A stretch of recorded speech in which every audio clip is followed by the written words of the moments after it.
ಸ್ಯಾಂಡಲ್ವುಡ್ನಲ್ಲಿ ಈಗ ಮತ್ತೊಬ್ಬ ನಟಿ ಈ ಲೈಂಗಿಕ ಕಿರುಕುಳದ ಆರೋಪ ಮಾಡಿದ್ರು, ಪೊಲೀಸ್ ಠಾಣೆ ಮೆಟ್ಟಿಲು ಹತ್ತಿದ್ರು. ಬಟ್ ಈಗ ಬೇರೆ ಬೇರೆ ರೀತಿಯಲ್ಲಿ ತಿರುವು ಪಡೆದುಕೊಳ್ತಾ ಇದೆ ಇಡೀ ಪ್ರಕರಣ. ಉದ್ಯಮಿಯವರ ವರ್ಷನೇ ಬೇರೆ ಇದೆ. ಯಾರು ಕಿರುಕುಳ ಕೊಟ್ಟಿದ್ದಾರೆ ಅಂತ ಆರೋಪ ಹೊತ್ತಿದ್ದಾರಲ್ಲ, ಅವರ ವರ್ಷನೇ ಬೇರೆ ಇದೆ. ಇವತ್ತು ಪೊಲೀಸ್ ಠಾಣೆಗೆ ಉದ್ಯಮಿ ಅರವಿಂದ್ ರೆಡ್ಡಿ ಹೋಗಿ ಹಾಜರಾಗ್ತಾರಂತೆ. ಆಲ್ರೆಡಿ ಬೇಲ್ ಮೇಲೆ ಆಚೆ ಬಂದಿದ್ದಾರೆ ಅವರು. ಪ್ರಕರಣದ ಸಂಬಂಧ ವಿಚಾರಣೆ ನಡೆಸಿ ಹೆಚ್ಚಿನ ಮಾಹಿತಿಯನ್ನು ಕಲೆ ಹಾಕೋ ಸಾಧ್ಯತೆ ಇದೆಯಂತೆ. ಪೊಲೀಸ್ ಠಾಣೆಗೆ ಬರೋದಕ್ಕೆ ತನಿಖಾಧಿಕಾರಿ ಸೂಚನೆ ಕೊಟ್ಟಿದ್ದಾರೆ.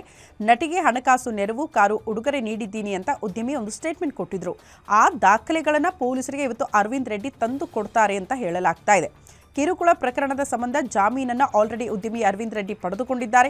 ಜಾಮೀನು ಪಡೆದ ಹಿನ್ನೆಲೆ ಹೇಳಿಕೆ ದಾಖಲಿಸುವುದಕ್ಕೆ ಪೊಲೀಸರು ಬುಲಾ ಕೊಟ್ಟಿದ್ದಾರಂತೆ. ಗೋವಿಂದರಾಜನಗರ ಪೊಲೀಸರಿಂದ ಉದ್ಯಮಿಯ ವಿಚಾರಣೆ ಇವತ್ತು ಆಗಲಿದ್ದು, ಇದರ ಜೊತೆಗೆ ದೂರುದಾರಿಯನ್ನ ಕೂಡ ಕರೆಸೋದಕ್ಕೆ ಪೊಲೀಸರು ಮುಂದಾಗ್ತಿದ್ದಾರೆ.